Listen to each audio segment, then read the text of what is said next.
Pero bago lahat, sana sa mga nasalanta ng bagyo tayo, syempre kailangan maging safe, stay dry, be safe. Pero balita ko, this weekend, mawawala na. Let's claim it. Thank you, Lord. Anyways, ayun, ano ulit ano?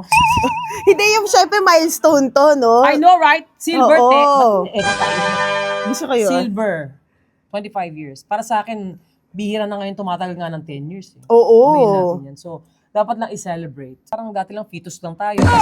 Eto na, 50th birthday ko na, golden girl na ako. Ganun. Repertoire mo this time around, Miss Kay?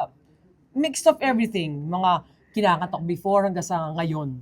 Merong eksenang basta, merong eksenang journey yung 25 years na eksena. Oo. Tsaka meron din syempre sa concert ko, sa mga concerts ko before, hindi nawawala kailangan yung puso ng concert.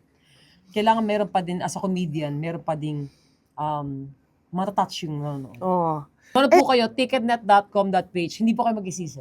I promise. Kasi kung hindi kayo matutuwa, abangan nyo yung cameraman sa labas.